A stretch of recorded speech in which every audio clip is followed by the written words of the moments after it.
Morning glory and evening grace, America. I'm Hugh Hewitt on this Friday, June 20th. Welcome.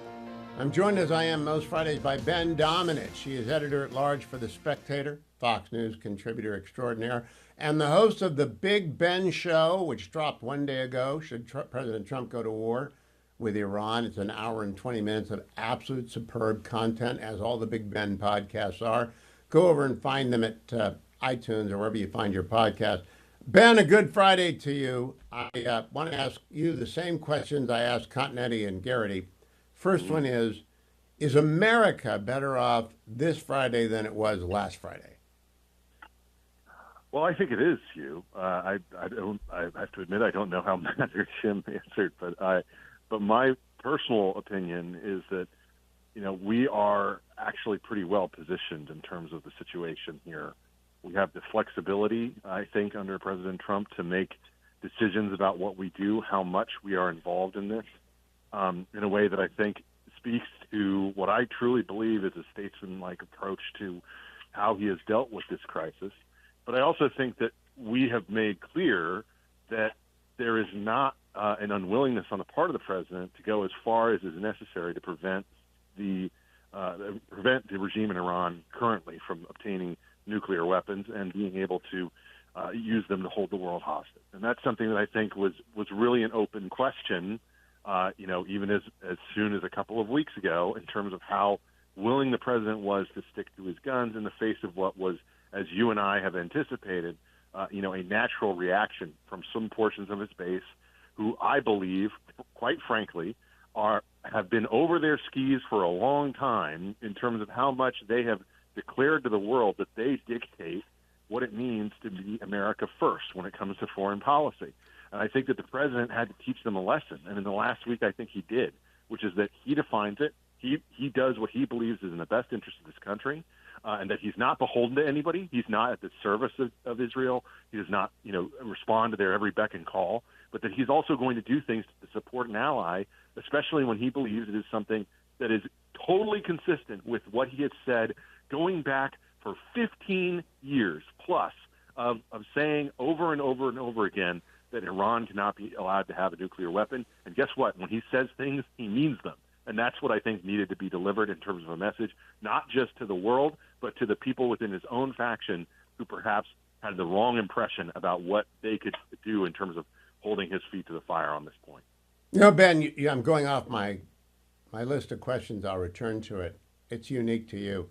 I think one of President Trump's superpowers is his utter indifference to everybody who has an opinion about what he ought to do. I don't think he cares about anyone or anything except what he thinks is best for himself and America. Tell me if you think this is an inapt comparison? I think the president is the elephant. Yes. All the other old men are around the elephant. They all are declaring this is what the elephant is. Okay, and that includes us, by the way. Yes, we're all around saying, "Oh, the elephant's this, the elephant's this," and then Trump is like, "No, I'm the elephant. I'm the elephant, and I'm going this way. Don't get in my way." So that brings me to: do you think, now we're in the prediction business, that he will order strikes, and should he order strikes? So I'm going to slightly caveat this, but if you've listened, and thank you so much for your recommendation for the Big Ben Show. I share Lucas Tomlinson's analysis of this, which is that I am not convinced that the president needs to order strikes. I believe that Israel has their own plans, that they have their own alternatives, and that it is not lost on me in some of the reporting, and I think some of the reporting has been inaccurate, but I think that one accurate piece of the reporting that's been very consistent is the president's emphasis on asking, will this actually work? How confident are we in using these weapons in this context that they will work? Because if they don't, then that's really the binary here that I think he's trying to assess. And in that situation, there is the appeal of saying, look, let's let the Israelis handle it themselves. Now, what I would say is, if the confidence is not there in what the Israelis have planned, then I do think he needs to do it. Because I do not think that we can actually go forward in any way allowing the capabilities that currently exist in Iran to persist. But I think personally he will end up not having to do it. And I think that would be, from his perspective, the ideal result. Not to say that he's going to get there, but I just think that is, I think, the ideal in terms of how he would like things to end up. That we have backed Israel, we have supported them, but we have not been the ones to pull the trigger and drop those bombs. Well, I listened to the Lucas. By the way, Lucas and I go to church, and I always together, and we're usually at the same service because he's working on Sunday, so he goes early. I always turn around and I think to myself, how can this young man be as accomplished as Lucas is? Because he looks like he's 25, right?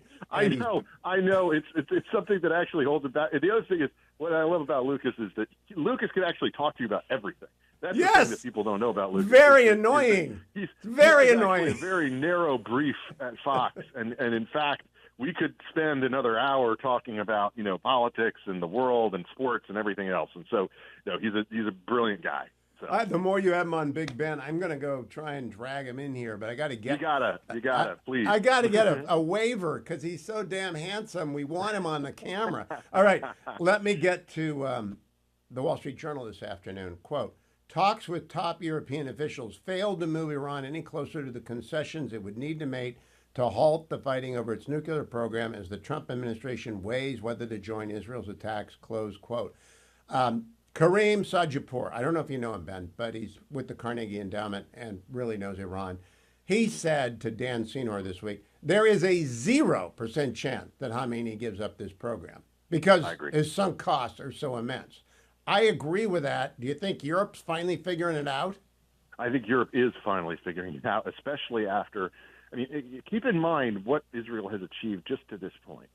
They have not decapitated they have not eliminated the ability of the Iranians to do what they would like to do when it comes to weapons, but they have decapitated their regime's intelligent leadership within their nuclear program to such a degree that this is now even more of a sunk cost on a certain level. Like you don't have that level of capability scientifically to turn this thing around, and so I think that actually puts the Iranians in even more of a difficult position, and I think Europe is finally cottoning on to the fact that there is no real negotiation to happen here. We're past the point of that. And look, I understand that there are a lot of people who don't like to hear that, and they think that means regime change wars. It means boots on the ground. It means forever war. However you want to say it. It does not need to mean that, and I don't think that that's actually something that the American people would support. But I do believe that what they do support and what they do think is a good thing is if we are operating at a remove from this and we are able to end the threat of Iran having a nuclear weapon, that is a good thing for the United States, for Israel, and for the world. Now, Ben, controversial question. I don't know whether you like to put words in your late father-in-law's mouth, but I think I can try and read W's mind and Dick Cheney's mind. Sure. They're saying, go, Donald, go. Because this is the chance of making the Iraq invasion work. It's the chance of freeing Lebanon. It's the chance of bringing the Arab Accords, the Abraham Accords, all the way across the region and of actually returning Iran to modernity. I think those three guys are all saying, go, Don, go. Well, I think here's what I do believe, and this is something that I really try to avoid putting words in his mouth, but I do know him better than the average bear, and I would just say that this is a situation that I think he would be emphatically in favor of using this opportunity. You mean Senator McCain? Where Iran is at its weakest, to end this firmly and to make clear that this is not going to be a threat in the future. I have no doubt about that. Lindsey is out there doing his best to urge the president to act, and to the extent that any pundits get on board, I'm very glad to see them doing it. I don't think Donald Trump cares. I really don't think he cares what we think. But I do think he's thinking about his legacy. And I made the statement last night, agree or disagree, Ben, this is the most important decision of his life. I saw you make that statement. I'm glad you did, because I completely agree. And I think that it is the most legacy-defining decision that he's going to make. I mean, really, to this point, his legacy-defining decisions have actually mostly taken place in the context of the courts.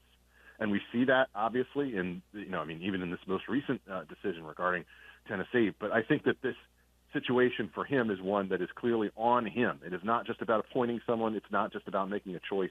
It's on him in terms of this legacy-defining decision. And I think he has the ability here, and I mean, this is the advice that I would give him personally, is just you have the ability here to end multiple wars, not just to forestall and to end multiple wars that could exist if you don't see this thing through to the end. But I also think, again, I think that there is an avenue to seeing it through that allows him to not have to push forward as much as perhaps some people are calling him to. And that's why people need to listen to the Big Ben program from this week, especially the Lucas Tomlinson interview. Don't go anywhere. During the break, we're going to talk about the Republican Party. We're going to come back and talk about the left. Don't miss a minute of the Hugh Hewitt Show. I'm back with our good friend Ben, and Ben Domenech is the editor-at-large of The Spectator. He's Fox News contributor. Ben, I don't like to talk about other Republicans. Tucker's been in the trenches almost as long as I have. He's a friend. I know he doesn't want us to bomb Iran. I'm not going to attribute to him any particular motive. He's stated his position. But I also believe the president dominates the party, and the anti-interventionists right now are just getting swept away. I don't think they are a significant part of the party. Do you? Well, I go off looking at the polling data on this, and I have to say that what that polling data pretty clearly shows is that only about less than 1 in 5 Republicans have any issue with what the president is currently doing. And to me, I think that's probably pretty representative, which is to say, you can find 1 in 5, 1 in 6 people who say, I'm not so sure about what the president's doing. At the same time, I shared my friend Ryan Gerdusky had a more colorful way of saying this, but to Politico this morning. But he said that essentially, as long as bombs are going off, but no Americans are boots on the ground or coming back in caskets, that Americans are just not concerned about this. And I think that extends to the entirety of the president's support. And I believe that, frankly, MAGA believes in results. They believe in results. And that's something that is true of Donald Trump as well. And so you can argue things from a principle standpoint or an ideological standpoint, and I believe Tucker is operating from that. I don't just think that this is about, Qatar or other influence. I think that he actually does have beliefs. But I also think that he is animated sometimes by a belief that he has the ability to move people's minds in a way that I'm not sure that he does. And I think that the president is the one who sets the direction. He clearly has for a long time. And within the coalition of the right, the number of voices, the anti-interventionist voices, the voices that say that we have too close of a relationship with Israel, they just are finding no truck for that at the moment. Do you have any hope that it might complete the project President Bush started by removing the malign Iranian influence from the Iraqi government? Because Iraq remains a democracy, an unsettled one, and a difficult one, and a tribal one, and Kurdistan is its own little... what W did, I still support. I still support the invasion, even though we were wrong about the WMD. I'm hopeful that if Iran gets its teeth pulled, Iraq can sort of settle into normalcy. What do you think, Ben? A minute till we go back. Well, I think that, so much of the errors of the Bush era, I believe, came not during the invasion, but in the aftermath of the invasion. Decisions made about the Army, decisions made about the way that we handled rebuilding and effectively pinned ourselves to being there, for a decade plus. That's all things that I think you can go after. But I think that the overall original aim, the realist aim, was correct in terms of its analysis of the region and how it could potentially benefit the people there. It was when we got off of that I think mistakes started to be made, and it's really when my own opposition started to come forward. So, yes, I think that there is a chance that can happen if things go the right way, which is not a certain thing at all. Oh, gosh, no. Mike Tyson, everybody's got a plan. I'll be right back with Ben Domenech. Don't go anywhere. Welcome back, America. I'm Hugh Hewitt. Ben Domenech is my guest, editor-at-large for The Spectator, Fox News contributor, and you should have already liked and subscribed to the Big Ben podcast.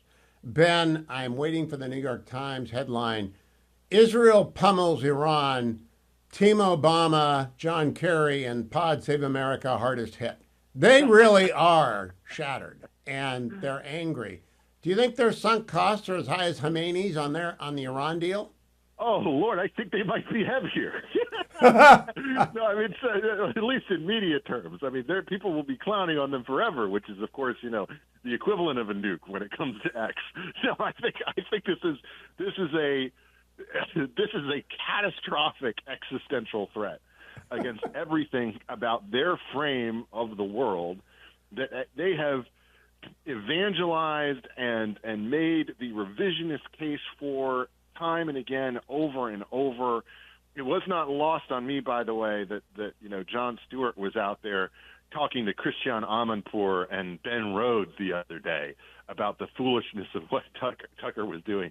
It's like the perfect combination of all the people who I want to ignore on foreign policy. Yeah, well, that is Ben Rhodes, the Metternich of MSNBC. I don't know if anyone's ever read any of his books, but boy, they're not going to read them now. All right, let's get to the serious stuff. Nellie Bowles in the Free Press this morning writes, quote, all the pro-Palestinian protests have turned pro-Iran, with folks taking to the streets, waving the flag of the Islamic Republic. The American left never knew what to do with the Iranian feminist dissidents. Since everyone knows those women love their subjugation, they are marching through the streets of America for the regime, their progressive brothers. Iran, out of the blue, posted a suggestive video showing a man fingers tenderly stroking a small but thick nuke. I think she's onto something. I went on to add, there's cognitive dissonance here, Ben. The left doesn't know what to do. It makes no sense to support the theocracy. Even more, in Hamas, at least, you've got poor Gazans who are innocent. But the theocracy, they're the most malign government in the world. China's a close second, but Iran's been doing it longer. There was this brief moment after the Trump reelection where people kind of took a sigh of exasperation on the left and just sort of sat back, and we all kind of said, well, maybe TDS is going to be over now. Maybe there's going to be an attitude that is a little bit more, well, he's going to be president, and and that's just going to be the way things are. And instead, I think that this weekend, with its No Kings protests, with everything else that happened, what we actually saw is that was just a brief delay, and now here they are again in that position of saying whatever Trump does, you have to do the opposite. When Trump says the schools have to open, we have to be in favor of keeping them closed forever. When Trump says Iran's bad, well, now I love Iran. This is absolute ludicrous idiocy. It's stupid. It's so backwards. It's the wrong way to think about your political enemies. It's the wrong way to think about fellow Americans in terms of the way that they approach politics and decision-making. And I think that the left is just binding itself in knots on this one. This is so foolish and backwards. And as I'm sure someone will be pointing out on their side, probably Bill Maher, it's like all these people, they would be throwing you off buildings. And that's exactly what they would be doing for most of the people who are, waving those LGBTQ flags for Iran. Well, essentially where we're at now on the American left. Ben, how can people not remember the hostage crisis, the Beirut barracks bombing, the Khobar Towers bombing, the assassins sent to get not just President Trump, but other people and foreign diplomats in the United States? How can they forget what they did in Buenos Aires, the people they assassinated in Europe? This is the definition of an evil regime. It is a crisis of memory, Hugh, but it's also that confidence that comes from a general level of midwittery in America, which is someone who is smarter than average, but is so confident in their intelligence that they don't want to do anything deeper than the things that actually appeal and contribute to their own pre-existing idea.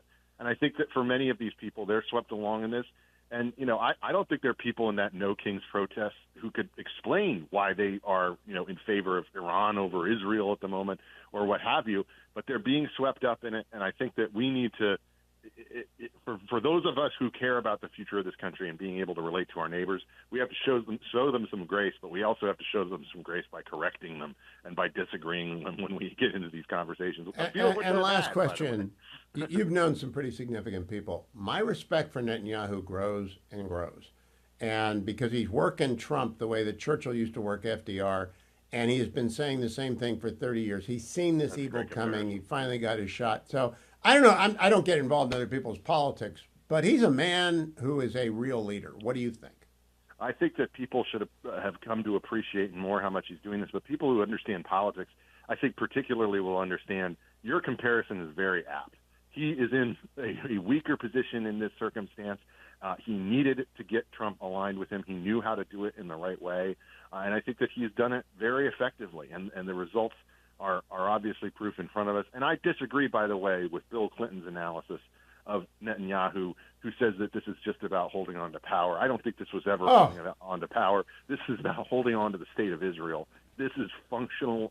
This is functionally, that is what motivates and is the absolute driving force behind everything that he does. And I don't think he even cares about whether it's him or not. It's about and I don't think he's going to declare victory. I think he's too smart to do that. This is their Battle of Britain. If they get through, it began on 10/7, it will end at the end of this phase. But there could still be a Battle of the Bulge. There could still be V1 and V2 rockets. There could still be, I mean, do you think about that, the downsides here? There are enormous potentials for downsides here. There are enormous potentials for things that come after. There's always a day that comes after. And I think that we have to be mindful of that.